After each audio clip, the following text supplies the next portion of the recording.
Brian, tonight's practice was unique in a number of different ways. First of all, tonight was basically the fan fest of training camp for your Carolina Panthers, and it's hard to have fan fest when you can't actually have fans inside the stadium. So the Panthers did the best they could to give Panther Nation an inside look at the 2020 Panthers by live streaming tonight's practice, and they provided a taste of a little bit of everything from 11 on 11 to individual drills, one-on-ones, special teamwork, and more.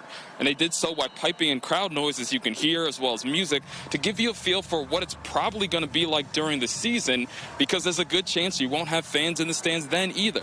But this practice almost didn't happen, given the Milwaukee Bucks protest in the NBA of the shooting of Jacob Blake, which led to 3 NBA playoff games getting postponed today. Now, the Panthers players said they had mixed emotions about even taking the field tonight. Here's head coach Matt Rule on why they ultimately decided to practice. They had mixed emotions, and I was there to support them no matter what. I think they wanted to be in support of the NBA. They obviously wanted to be in support of social justice. But I think in the end they also felt like they wanted to do something impactful. They wanted to take some time and do something besides just missing a Wednesday night practice. I think they recognized a lot of people here in Charlotte were anticipating seeing them playing, and I just think they felt like let's do this at the right time. And it's the story that everyone's talking about, not just in the sports world. This is something that's transcending the sports world, so let's talk about it. The Milwaukee Bucks deciding not to play their playoff game down in the Orlando bubble today against the Orlando Magic. And that's because they decided to boycott in protest of what's going on in Kennesaw, Wisconsin, which is nearby where the Milwaukee Bucks play.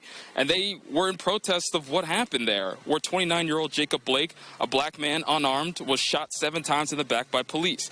Now, the move was prompted the NBA to then postpone all 3 playoff games tonight. So no NBA games tonight. There's no decision whether or not they're going to play going forward. Right now, the NBA players and the coaches are currently meeting down in the Orlando bubble to discuss whether or not they even want to continue with the playoffs or if they want to shut things down in wake of everything going on in this country. So this is certainly a story we're going to stay on top of. Of course, we'll have much more on this later on in sports, as well as more on tonight's practice for the Panthers. We'll talk about what actually happened out there on the field and how the team feels now that they're 18 days away from the start of the NFL season. Back to you guys in the studio. Yeah, certainly a lot going on in the sports world tonight. We're going to have to see how all of this develops. All right, Josh, thank you.